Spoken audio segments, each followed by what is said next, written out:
Hey guys, tonight we're going to step away from the bright, clinical world of stainless steel and industrial breweries, and journey back to a time when a simple drink was not just a craft, but a sacred duty. We have this modern idea of monks, brewing beer-strong, complex Belgian ales, made with secret, ancient recipes. But long before that, on a misty, green island at the very edge of the known world, a different kind of monk was brewing, a different kind of ale, for a very different purpose. It wasn't for sale. It wasn't to get you drunk. It was a form of prayer, a gesture of radical welcome in a dark and dangerous world. It's the story of how a humble beer became a form of liquid charity, and it's a story of God you don't know. So, before you get comfortable, take a moment to like the video and subscribe, but only if you genuinely enjoy what I do here. It's a small, quiet gesture that helps this community of late-night history wanderers grow. And as always, I love seeing where you're all listening from. Go ahead and drop your city or country and the time in the comments. It's a wonderful way to feel connected in our shared stillness. Now, dim the lights. Maybe turn on a fan for that soft background hum. And let's ease into tonight's journey together. You are cold. It is a deep, penetrating cold, the kind that seems to live in your bones. The woolen cloak you have wrapped tightly around yourself is heavy with a constant, drizzling mist that has been your companion for days. The path beneath your worn leather shoes is not a road. The great, straight Roman roads of Britain and Gaul do not exist here on this island of Ireland. This is the 7th century. The old empire is a memory, and its infrastructure is a ghost. Your path is a muddy, winding track, a slag that disappears into a dark, dense forest of oak and ash. Every step is a victory against the thick, greedy mud that tries to pull you down. The world feels broken, fragmented. It is a patchwork of tiny, competing kingdoms called Tuatha, each with its own king, its own laws, its own petty wars. To travel is to be vulnerable. The forest is deep, and the evening is drawing in. The howling of the wind through the bare branches sounds uncomfortably like the howling of wolves, or perhaps men. You are not sure which is worse. You are a pilgrim, or a traveling scholar, or a messenger. It doesn't matter. What you are, more than anything else, is weary. Your muscles ache. Your stomach is a hollow knot of hunger. You have been walking since sunrise, and the last village you passed was 2 days ago. Historians still debate just how perilous these journeys were. Were the tales of bandits hiding in the woods in feuds between rival clans a constant, daily reality? Or were they just dramatic fireside stories told to make a familiar landscape seem more exciting? For you, right now, the fear feels very real. Every shadow seems to hold a threat. But you know something about this land. You know that despite the dangers of the road, there is a law that is held even more sacred than the king's command. It is the law of hospitality. Under the ancient Brehon laws that govern this society, to refuse shelter, food, and drink to any traveler who comes to your door is not just rude. It is a serious crime, punishable by a heavy fine. This legal obligation, to be kind to strangers, is one of the pillars of this entire culture. And there is one place where that law is practiced with the most profound and sacred seriousness. You trudge on, your hope dwindling as the last of the gray light fades from the sky, and then you see it. Through a gap in the trees, on a small hill ahead, you see a light. It is not the flickering, unreliable light of a farmer's cottage. It is a single, steady flame, burning in the high window of a tall, stone tower. And then you hear it, a sound carried on the wind, faint but clear. It is the sound of a bell, ringing for evening prayer. It is a monastery, an outpost of peace and order in this chaotic world. A wave of profound relief washes over you, so powerful, it almost brings you to your knees. The sight gives you a new strength. You push through the last stretch of dark woods, your feet finding a new energy. The muddy track becomes a slightly more defined path. You emerge from the trees and see the monastery proper, a high, circular earthen wall, and inside it, a cluster of small, round stone huts that look like beehives, a simple wooden church. And the tall, slender, round tower where the light still burns? You have made it. You stumble towards the heavy oak gate in the earthen wall. It is closed for the night. You are exhausted, soaked, and half frozen, but you have reached a place of sanctuary. You raise your cold, numb hand, and you knock. The sound of your knock seems to be swallowed by the thick, damp wood of the gate. For a long moment, the only reply is the sighing of the wind and the drip of water from the eaves of the gatehouse. You wait, your hope beginning to fray. But then you hear it, the sound of a wooden bolt being drawn back. A heavy, reassuring clunk. A small section of the gate, a tiny door within the door, swings inward, and the face of a monk appears. Illuminated by the warm, flickering light of a lantern, he holds to understand the depth of the welcome you are about to receive. You must understand the island you are on. This is Ireland in the 7th century, and it is a glorious, historical anomaly. It is an island holding its breath, a sanctuary of sanity in a world gone mad. Across the water, in Britain and Gaul, and all the way to Rome, the world you once knew is in flames. The great Western Roman Empire, that colossal, sophisticated machine of law and legions, has collapsed. It was not a gentle decline. It was a catastrophic failure. Barbarian hordes, the Goths, the Vandals, The Franks have swept through the old provinces, sacking cities, burning libraries, and shattering the fragile network of trade and learning that held civilization together. The great Roman roads are falling into disrepair, the aqueducts are crumbling, the light of classical learning is being systematically snuffed out. Europe has entered what many will later call the Dark Ages, but here, on this island, the story is different. The Romans never came here. Ireland was that one, stubborn, misty island, just beyond the reach of their eagles, a place they called Hibernia, and mostly ignored. And this historical snub has turned out to be its greatest blessing, because the legions never came, the visit never followed. The chaos that is tearing the continent apart has not touched this shore. Christianity arrived here differently too. It wasn't brought by an army of conquest. It was brought by men like St. Patrick in the 5th century, a former slave who returned to the land of his captivity not with a sword, but with a story. He and his followers didn't simply impose a new religion, they integrated it with the existing, powerful Celtic culture. They converted the chieftains, they established churches on the sites of sacred pagan groves, and they founded monasteries that became the new heart of this unique, vibrant Irish Christianity. And in a great historical irony, as the lights go out all across Europe, they begin to burn more brightly here. These remote windswept monasteries have become the unlikely libraries of the Western world, while libraries in Rome and Alexandria are being destroyed. The monks in places like Clonmacnoise and Skellig Michael are engaged in a great, quiet project of preservation. They are not just copying the Bible, they are meticulously, painstakingly copying the great works of the pagan, classical world that are being lost on the continent. In their scriptoriums, by the faint light of a candle, they are saving Virgil, and Ovid, and Horace. They are preserving the philosophy of the Greeks and the histories of the Romans. Historians still debate the full extent of this. Did Irish monks single-handedly save civilization, as one popular book famously claimed? Or were they one of several important centers of preservation, alongside the Byzantines and the early Islamic caliphates? It was likely the latter, but their role was undeniably crucial. They became the keepers of a flame that had been extinguished almost everywhere else, and they did not just hoard this knowledge, they became obsessed with sharing it. A new kind of spiritual hero emerges in Ireland, the peregrinus, the wanderer, for Christ. Monks like Columba and Columbanese leave the safety of their island sanctuaries in small, flimsy boats made of wood and leather, and they sail out into the broken world. They go to Scotland, to England, to France, to Germany, founding new monasteries, reintroducing lost texts, and re-evangelizing the very lands that had once been the heart of the Christian empire. So when you, a weary traveler, knock on this gate, you are not an interruption, you are not a burden, you are a participant in the central drama of their faith. Hospitality to you is not just a chore, it is a sacred duty, a reflection of their own wandering monks out in the world. You are Christ in a stranger's guise, and the monk holding the lantern, his face creased with a welcoming smile, sees not a beggar, but a brother.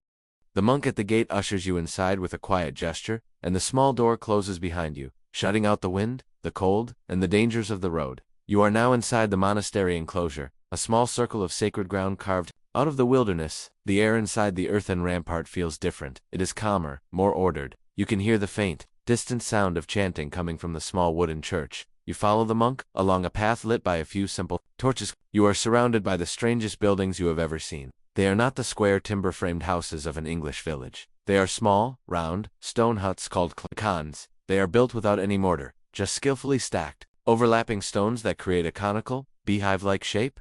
They look ancient, elemental, as if they have grown out of the earth itself. Each one is the private cell of a single monk, a place for solitary prayer and sleep. In the center of the enclosure stands the church, a simple rectangular building of hewn oak logs with a steep thatched roof, and next to it, rising into the dark sky like a great stone finger, is the round tower.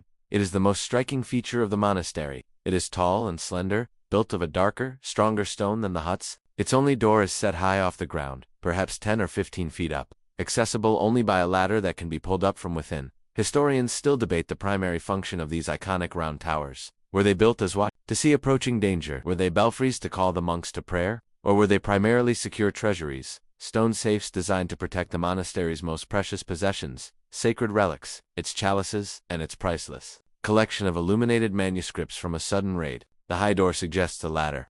They were a place of last resort, a fireproof, defensible vault in a violent world. For you, the light still burning in its high window is simply a beacon of safety. The monks who inhabit this place live a life of extreme asceticism that would make even the desert fathers of Egypt nod in approval. Their lives are a stark contrast to the boisterous communal feasting of the wider Celtic culture outside the walls. They eat a simple diet, mostly oat or barley bread, some vegetables from their garden, and milk or cheese from their small herd of cattle. They sleep on beds of straw, on the hard stone floors of their cells. They practice a uniquely Irish form of devotion, one marked by a fierce physical and spiritual discipline. They pray for hours, sometimes standing in icy streams with their arms outstretched in the shape of a cross. They have a form of confession that is new to the Christian world, private confession to a priest, guided by books called penitentials that list specific sins and their corresponding penances. This is a radical departure from the public confession practiced in the rest of Christendom, and it will eventually become the standard for the entire Catholic Church. The private, one-on-one confession you might be familiar with? You can thank these intense Irish monks for that. It's like they invented spiritual therapy, but with more prayer and less comfortable seating. But for all their personal austerity, their attitude towards outsiders is one of radical, unconditional generosity. Your guide leads you not to one of the monks' cells, but to a separate hut, slightly larger than the others, set near the gate. This is the guest house. It is reserved exclusively for visitors. The monk opens the door, and you step inside. A warm fire is already burning in a central hearth, its light dancing on the stone walls. The room is simple, but clean. There is a fresh pile of straw for a bed, a pitcher of water, and a clean woolen blanket. It is the most luxurious place you have seen in weeks. You have been cold and damp for so long that the simple warmth of the fire feels like a miracle. You are home, at least for tonight, and you know that the welcome is just beginning. You are sitting by the fire in the guest house, letting the warmth slowly chase the deep, damp cold from your bones. The simple comfort of a dry room feels like the greatest of all luxuries. The monk who let you in spoke few words, but his gentle manner made you feel instantly safe. You are left alone for a time, a chance to recover, to let the tension of the road melt away in the flickering firelight. After a while, the door opens again. It is not your original guide, but an older monk, his face a roadmap of kindness, his movements slow and deliberate. You can tell by his bearing that he holds a position of importance, but it is not the importance of an abbot or a scholar. His is the quiet authority of a man whose entire life is dedicated to a single, sacred task. He is the hospitaller, the brother charged with the care of guests. In this monastery, his is perhaps the most important job of all. He does not speak. He simply smiles, and behind him, another monk enters carrying a wooden basin of steaming water and a clean linen cloth. The hospitaller kneels before you on the stone floor. You, a stranger, a traveler covered in the mud and grime of the road, and with a humility that silences any protest you might have, he begins to gently wash your feet. The warm water is a soothing miracle on your bruised and blistered skin. He cleanses away the filth of your long journey, his touch respectful and kind.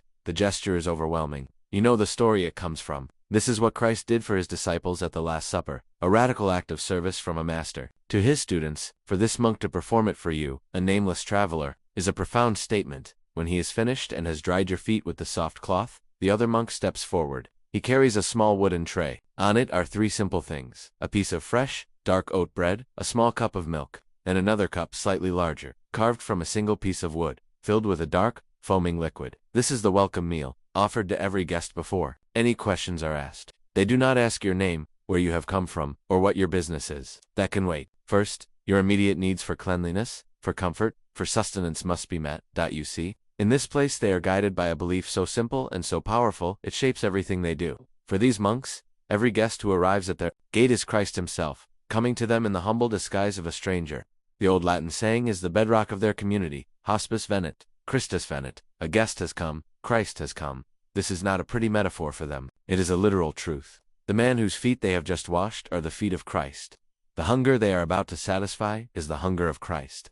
This belief transforms the act of welcome from a social courtesy into a profound act of worship. It demands everything of them. It means they can turn no one away. It means they must offer the very best they have, even when they have very little. Historians still debate the true source of this passionate hospitality, whether it was a purely Christian ideal or the baptism of a much older Celtic cultural law. But for you, sitting in the warm glow of the fire, the academic debate means nothing. What you feel is the reality of that belief. You are being cared for with a reverence you have never known. And as you reach for the tray, you understand that the simple food being offered is more than just a meal. It is an offering, an act of faith. And you know, with a sense of rising anticipation, that the dark, foaming liquid in that wooden cup is not just any ale. It is a special brew, made for this very moment. It is the ale of welcome.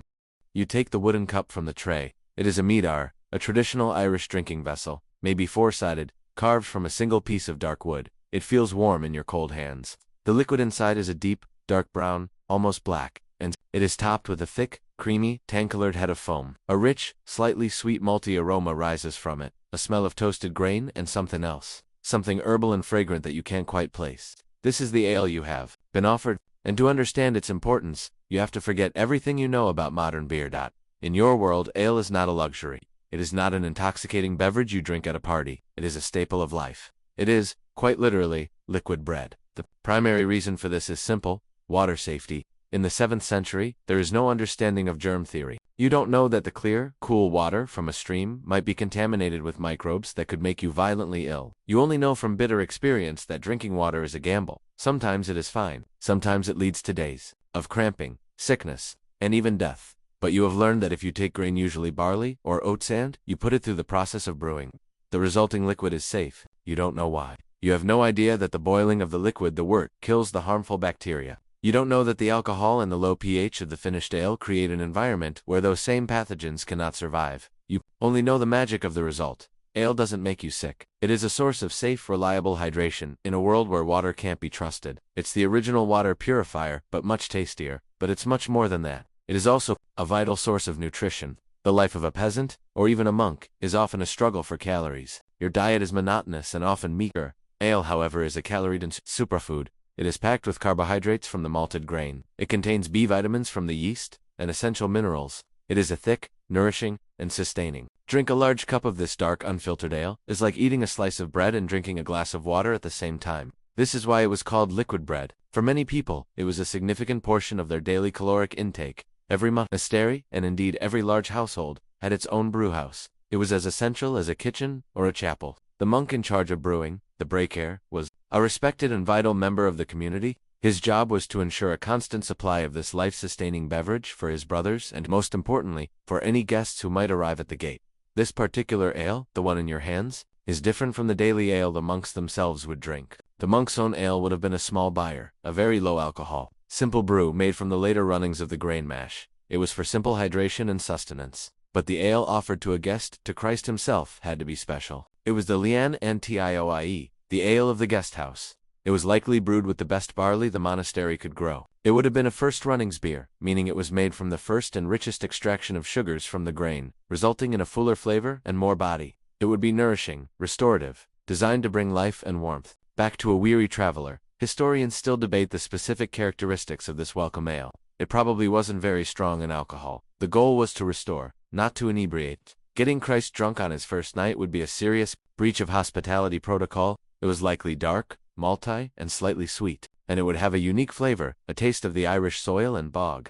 From the mysterious herbs used to bitter it before the arrival of hops. You lift the wooden cup to your lips.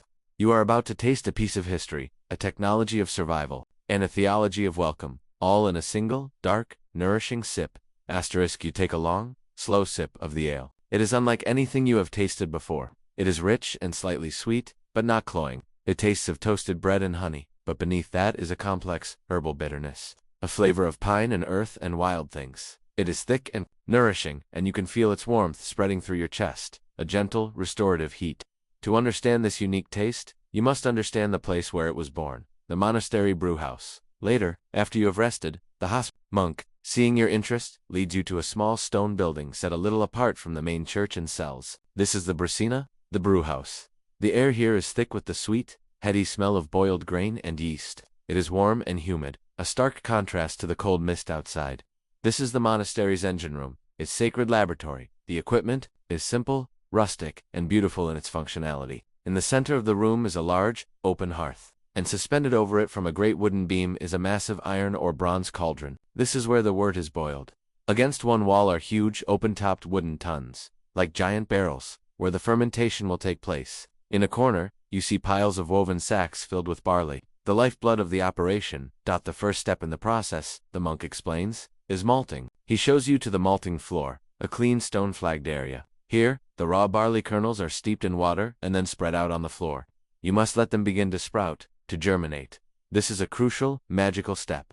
The seed, thinking it is time to grow, releases enzymes that begin to break down the hard, complex starches inside the kernel into simpler, more accessible sugars. After a few days, just as the tiny white shoots appear, the process must be halted by gently heating and drying the grain in a kiln. This preserves the precious sugars that the yeast will later eat. It's a delicate process. A conversation with the grain and getting it right is a closely guarded skill. Next comes the mashing. The dried malted grain is coarsely ground with a stone quern, not unlike the one used for making bread flour. This crushed grain, the grist, is then mixed with hot water in a large wooden tub, the mash tun. The hot water reactivates those enzymes, which now go into overdrive, converting all the remaining starches into a sweet, sugary liquid called wort. The monk dips a small cup into the mash tun and offers you a taste of this wort. It is surprisingly sweet, like a thin, sugary porridge. It is the raw, unfermented potential of the beer. This sweet wort is then transferred to the great cauldron, over the fire to be boiled.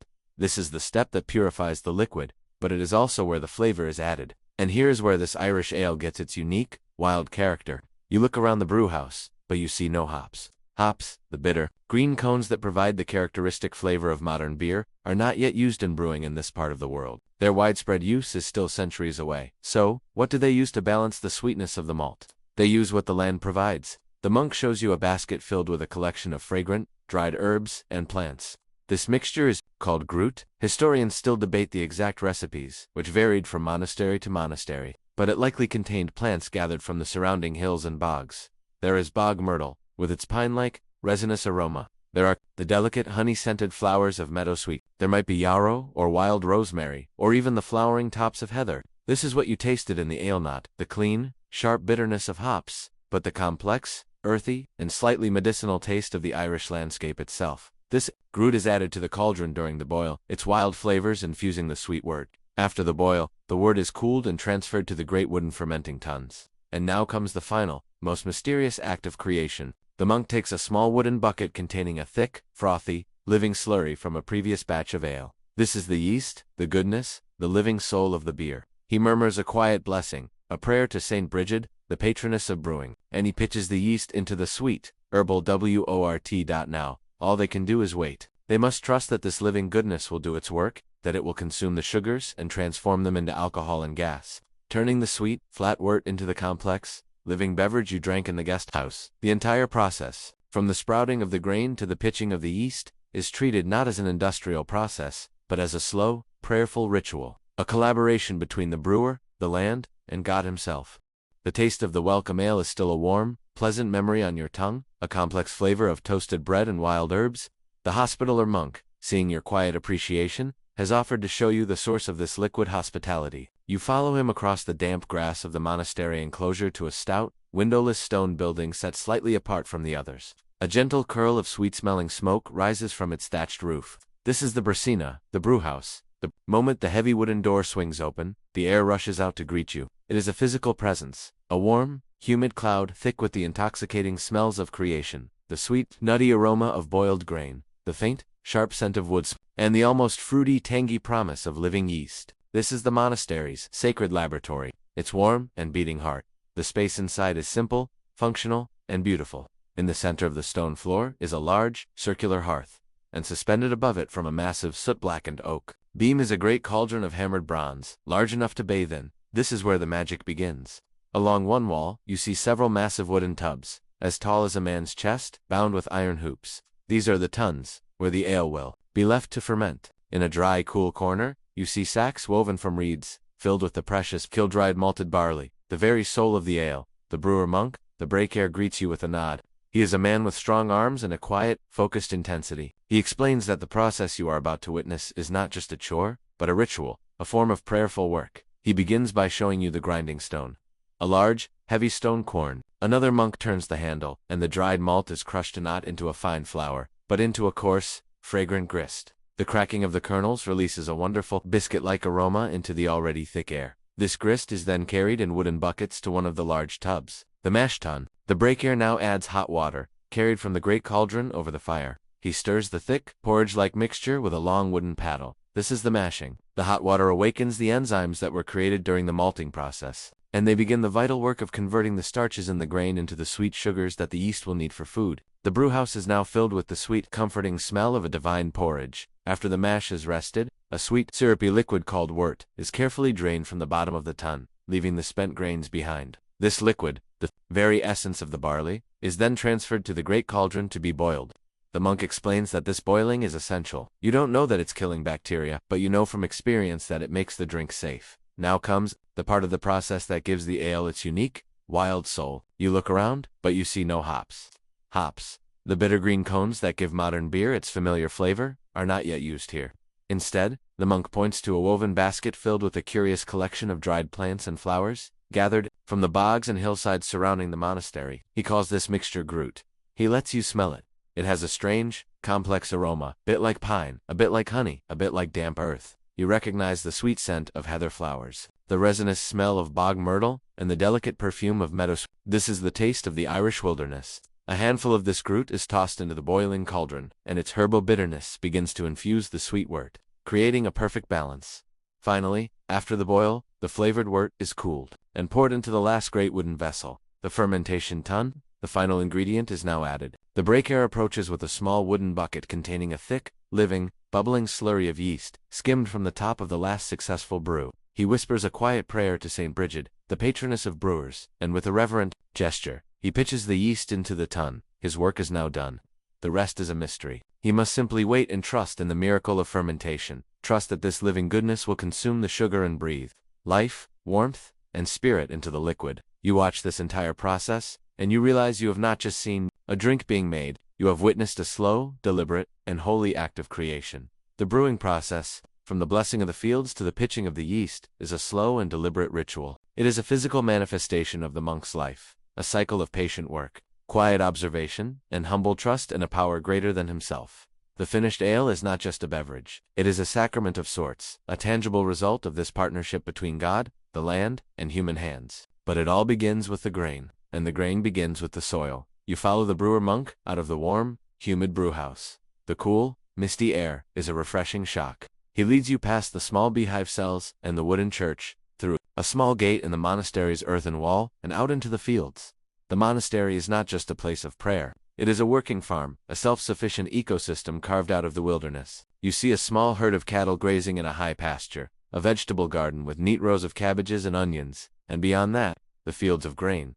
The barley harvest is over, and only the golden stubble remains. But the monk points to a particular, large field that slopes gently down towards a meandering river. This is Saint Charon's field, he says, a note of reverence in his voice. St. Charon was the founder of this monastery, a holy man who lived and prayed here over a century ago. This, the monk explains, was the first field he cleared with his own hands, pulling the rocks from the soil and cutting the great oaks to let the sunlight in. Every grain of barley used to brew the special lian, ntaiwi, the welcome ale, comes from this specific field. This is not a practical decision, it is a theological one. The monks believe that the land, having been sanctified by the labor and prayers of their founding saint, produces a superior grain. It is not just physically nourishing, it is spiritually potent. The very soil is holy, and the barley that grows from it carries a residue of that holiness. You kneel and pick up a handful of the soil. It is dark and rich. It smells of damp earth and rain. It is easy to see why this land would be considered special. It is a pocket of fertility in a landscape that is often rocky and unforgiving. The monk tells you a story, a legend about Shirinwanya. During a terrible drought, the monastery's grain supply was almost gone. The brothers were facing starvation. Churin, instead of rationing what little they had, took the last sack of seed barley and, with great faith, planted it in this field, praying for a miracle. A few days later, a gentle, soaking rain began to fall, a rain that fell only on the monastery's lands and nowhere else. The barley grew with a miraculous speed and strength, and the harvest was so abundant it fed the monks and all the hungry people who came to their gate for the entire next year. Historians, of course, might look for a more rational explanation. Perhaps the monastery was situated in a unique microclimate. Perhaps the monks' agricultural techniques were simply superior to their neighbors. But for the monk telling you this story, it is a simple fact.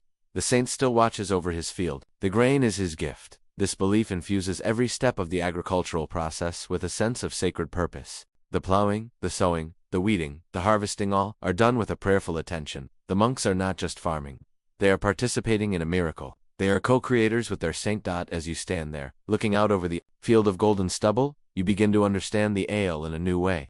The taste you enjoyed was not just the result of a brewing recipe. It was the taste of this specific place. It was the taste of the rain, the soil, the sun, and, if you believe the monks, it was the taste of a saint's blessing, a faint, lingering echo of a miracle that happened on this very spot, all those years ago. The liquid bread you were served was made from a holy grain. You return to the warmth of the brewhouse, the story of the saint's field fresh in your mind. You now understand the soul of the barley that forms the sweet, multi-backbone of the ale.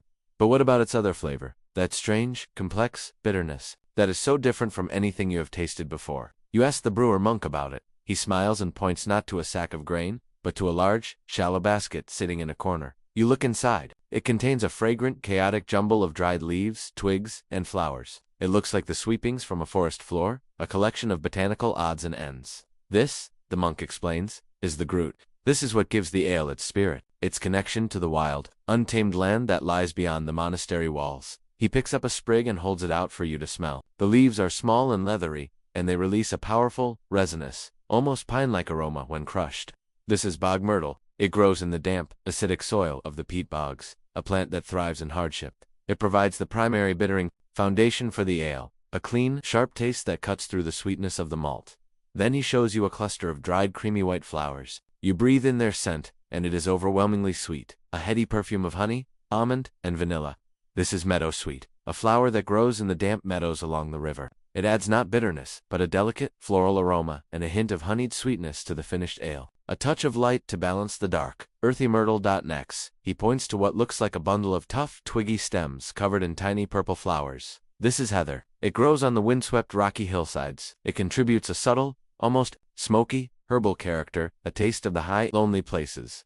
This practice of using a blend of local herbs to flavor ale is ancient, far older than the monastery itself. It is a tradition that stretches back into the pre-Christian past, but the monks have perfected it, turning it into a kind of practical herbalism. They know precisely which plants to gather, and when to gather them for peak flavor. They know which to use for bitterness, which for aroma, and which for their supposed medicinal properties. Yarrow, for example, another common brewed ingredient, was known to have preservative and mildly intoxicating qualities. Historians still debate the exact recipes and effects of these brewed ales. The recipes were not written down. They were trade secrets, passed down from one brewer to the next. Each monastery, each region, would have had its own unique house blend, a flavor profile determined entirely by the local flora. An ale from a monastery near the coast might taste different from one nestled in a wooded glen. The beer of this era was a true expression of its terroir, that French winemaking term for the unique taste of a specific place. It was, in a very real sense, the flavor of the landscape in a cup. This is why the ale you tasted was so unfamiliar. It is a flavor that has been almost entirely lost to time. You are tasting a ghost. The world of beer will eventually be conquered by a single, dominant bittering agent, the hop. Hops are easier to cultivate, they provide a more consistent flavor, and their powerful preservative qualities make them ideal for commercial brewing. The subtle, complex, and sometimes unpredictable world of Groot will be forgotten. But here, in this small stone brewhouse, that world is still vibrantly alive. The brewer monk is not just a brewer, he is a botanist, a forager, an herbalist. He is a man who knows the secrets of the bog and the meadow. He knows that the same God who gave them the gift of barley also scattered these other gifts across the land, each with its own purpose, its own voice. And as you look at that humble basket of dried weeds and flowers, you understand. The welcome ale is a perfect marriage of the domestic and the wild. Its body comes from the cultivated, orderly, sacred field of the saint. But its soul, its sharp and fragrant spirit, comes from the untamed wilderness that lies just beyond the monastery walls. You now understand the ingredients, the blessed barley from the saint's field, and the wild herbs from the bog and meadow. You have seen all the separate components. Now, the brewer monk walks you through how they are brought together, not as a simple recipe, but as a slow, prayerful, and deliberate ritual. The making of the welcome ale is a liturgy in its own right, a service conducted not in the chapel, but here in the warm, steamy sanctuary of the brewhouse. The process begins with a prayer. Before the first sack of malt is opened, the breaker of the brewer monk makes the sign of the cross and says a quiet blessing, asking God to guide his hands and to ensure the brew is worthy of the guest and, therefore, worthy of Christ. Every step is undertaken with this same mindful reverence. The first act is the grinding of the malt, as another monk turns the heavy stone quern. The cracking of the grain is accompanied by the chanting of a specific psalm, perhaps one that speaks of harvests and abundance. The rhythm of the grinding and the rhythm of the chant become one, turning a menial task into a form of active prayer. Next is the mashing, as the brewer stirs the sweet, porridge-like mixture of grist and hot water in the great wooden tun. He is not just mixing ingredients. He is meditating on the mystery of transformation, on how this simple grain can be coaxed into releasing its hidden life, its sweetness. He watches the temperature carefully, a skill born of years of practice, knowing that the right warmth is needed to unlock the sugars, just as the right warmth of spirit is needed to unlock the sweetness of the soul. Then comes the boil. The sweet wort is transferred to the great bronze cauldron over the fire.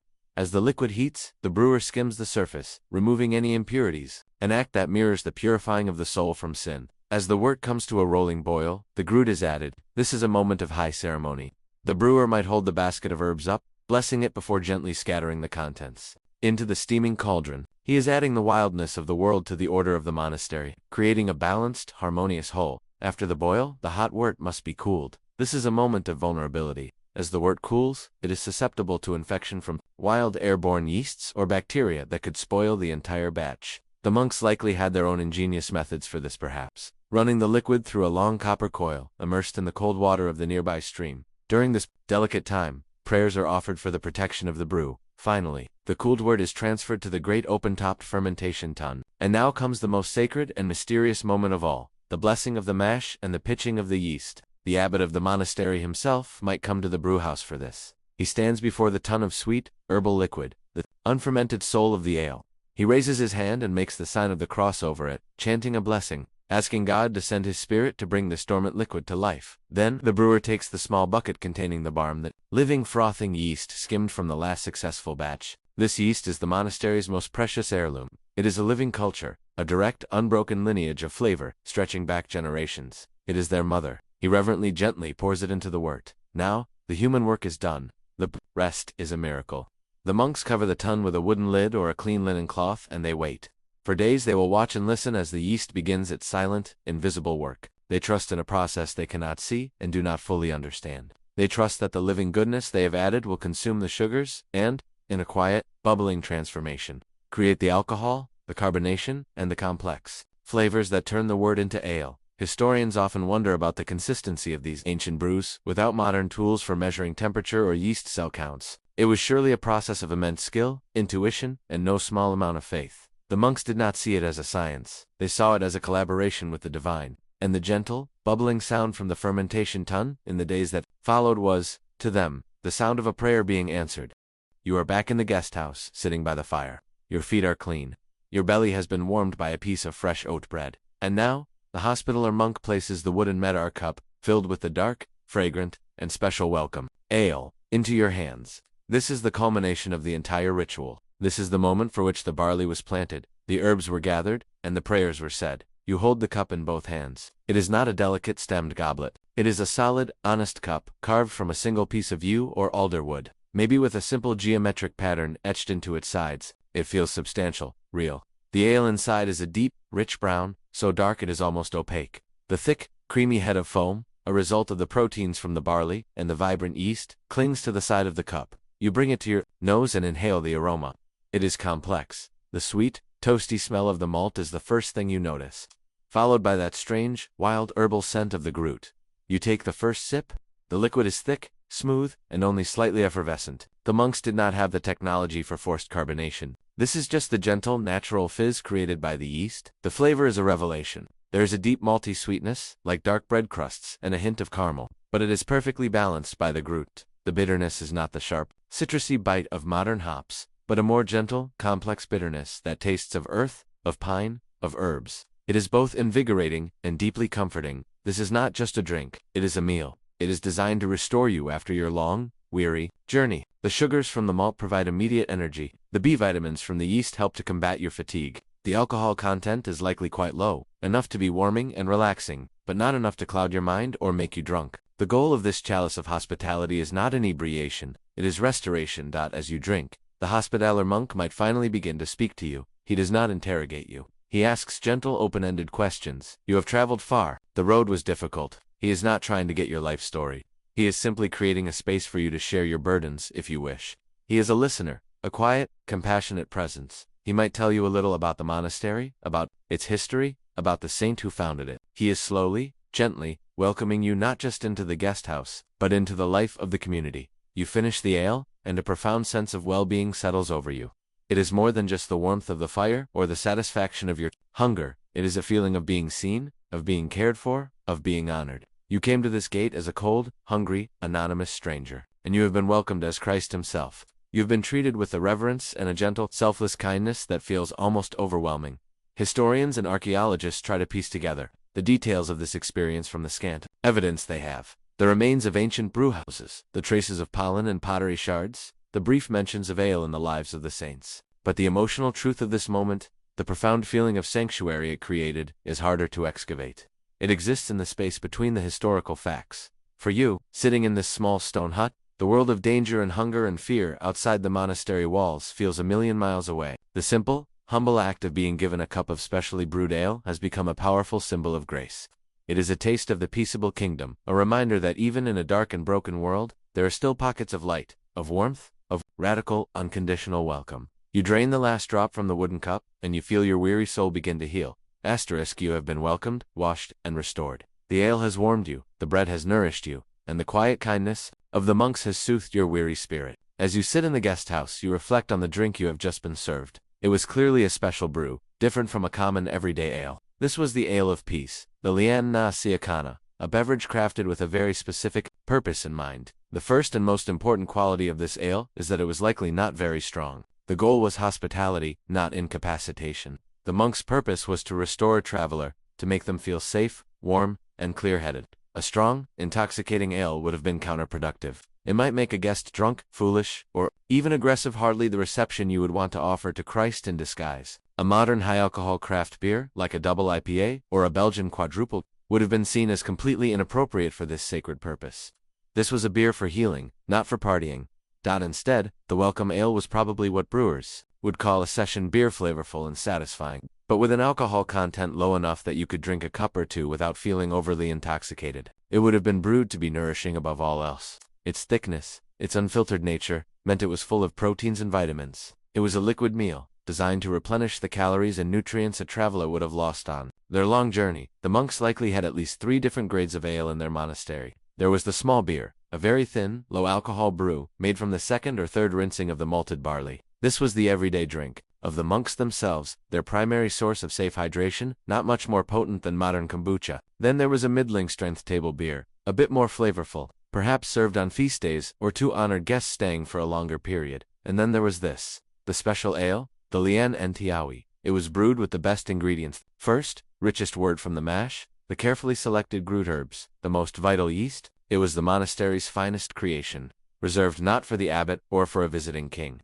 but for the lowest and most vulnerable of visitors, the anonymous traveler who arrived at their gate.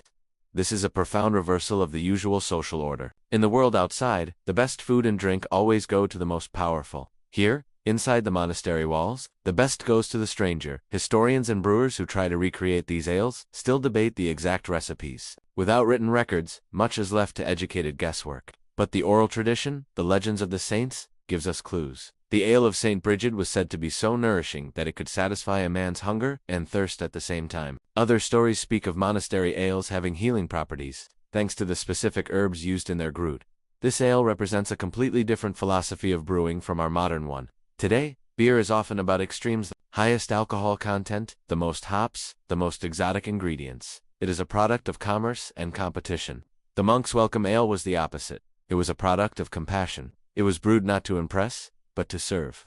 It was not meant to be rated or critiqued. It was meant to be a quiet, effective, and delicious tool for fulfilling a sacred duty. As you sit in the quiet warmth of the guest house, the gentle, calming effect of the low-alcohol, nutrient-rich ale spreading through you, you understand. You have not just been given a drink. You have been given a dose of medicine, a plate of food, and a sermon on humility, all in a single wooden cup. The welcome you have received, the rituals you have witnessed, and the ale you have tasted are all part of a deep and living tradition. But how does a tradition like this survive in a world without printed books or formal schools? How is this complex knowledge of farming, of malting, of brewing, of herbalism passed down from one generation of monks to the next? It is preserved in the same way the monks preserve everything else they value, through patient, painstaking, and prayerful copying.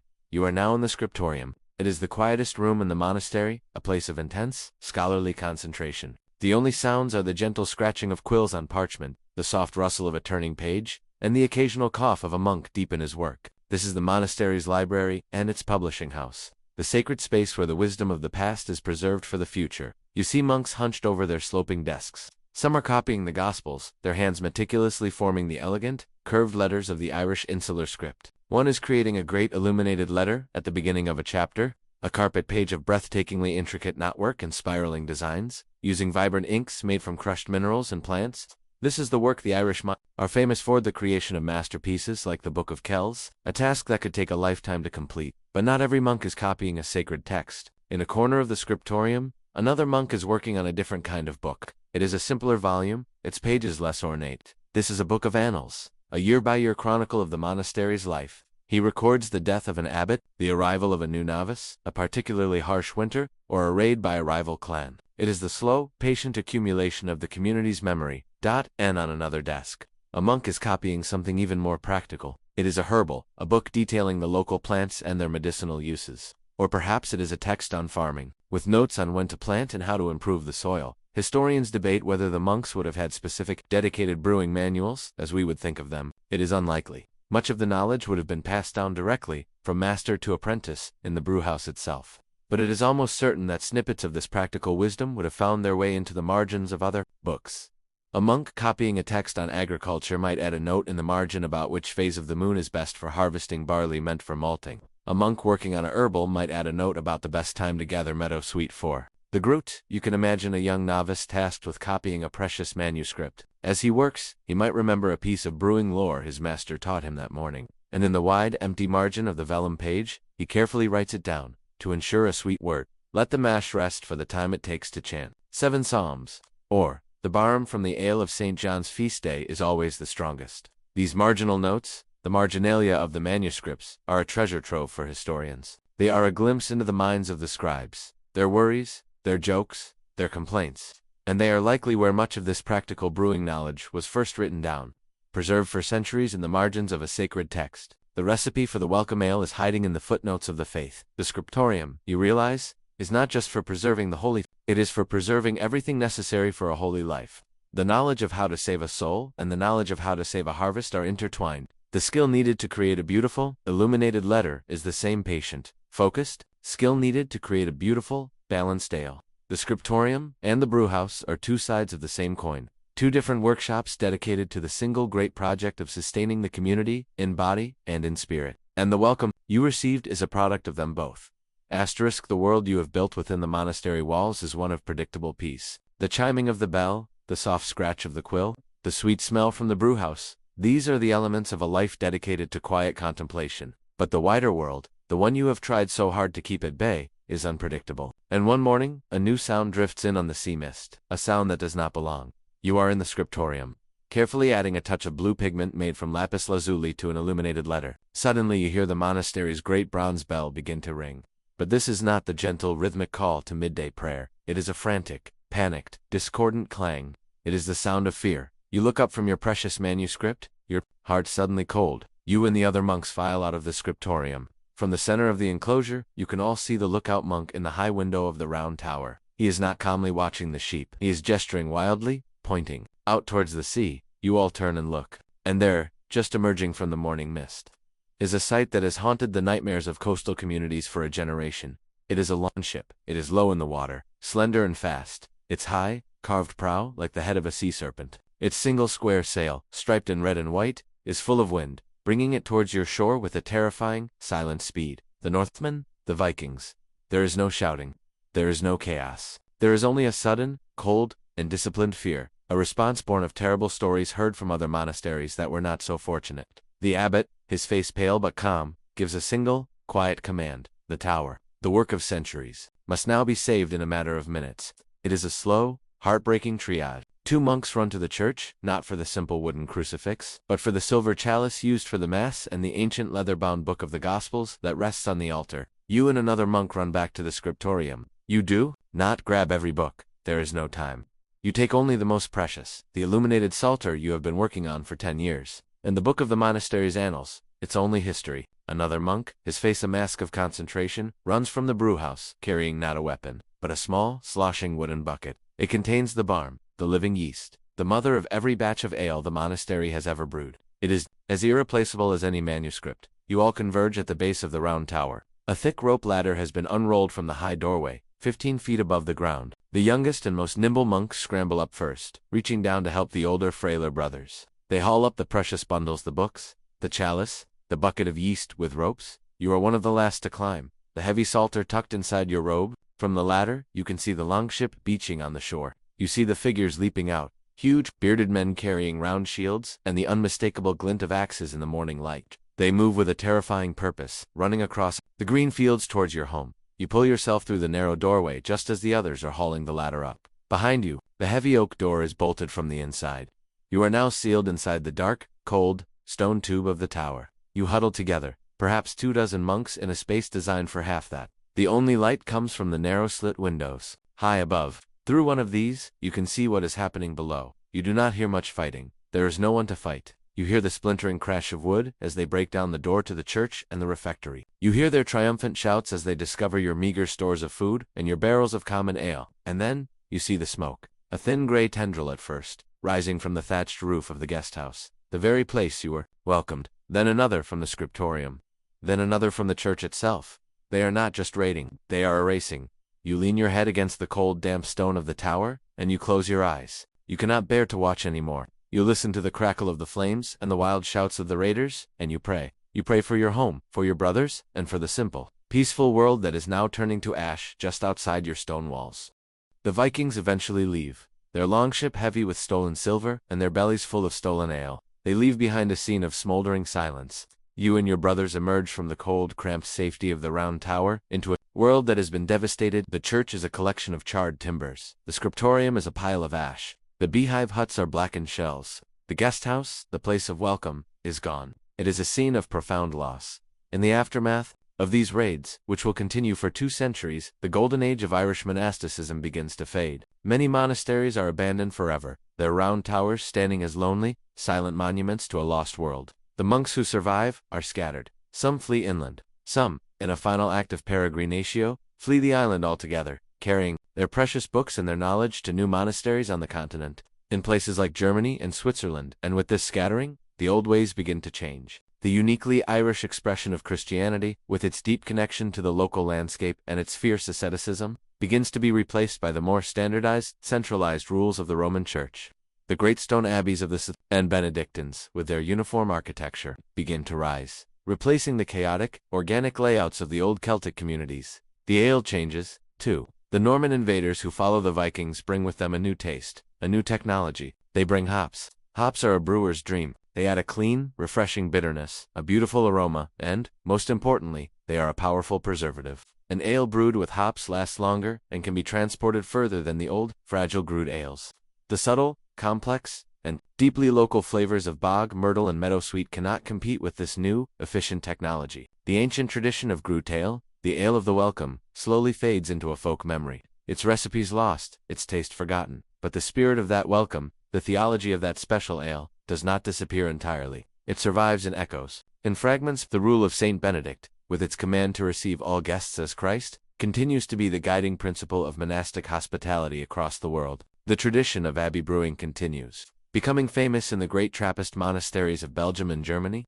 Their monks still following a sacred rhythm of prayer and labor to create some of the most celebrated beers in the world. And now, in our own time, in an age that often feels as fragmented and anxious as the one you fled, there is a new appreciation for these old ways. The craft beer movement, with its passion for history and local ingredients, has sparked a quiet revival.